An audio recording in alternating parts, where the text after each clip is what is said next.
USC week. What does this mean for you? Just at this point in the season, I know both teams are not necessarily playing for what they want to be playing for, but it's always important. Of course, like you said, we're not where we want to be, but especially growing up in SoCal, this game means everything. And I participated in a few here at UCLA too, so this game just means more. We're taking it seriously. I mean, a lot of new faces to the rivalry game this year.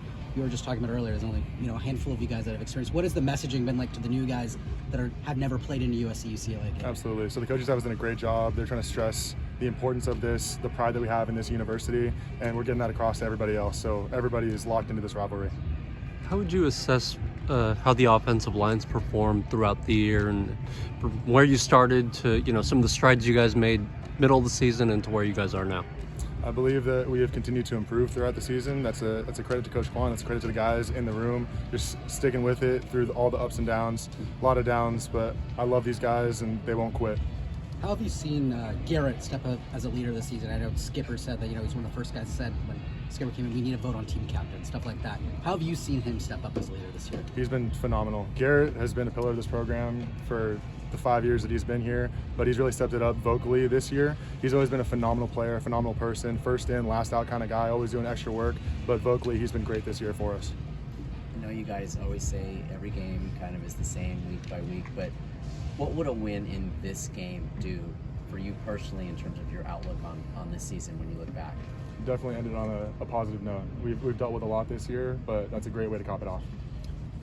When it comes to Coach Skipper, I mean, of course he was thinking that he was coming up with the practice plans from week to week when he got here, and now he's ending in a USC-UCLA game. How have you seen him grow from the first week he was here to the last week?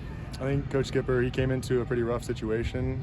He wasn't expecting to be in that position, but he's done a phenomenal job, and I've continued to see him grow and just take charge of this program week by week. It's been great to watch. How would you say the players have handled everything, from the time that coaching change happened to now, and just kind of going through the ebbs and flows of it all? Absolutely.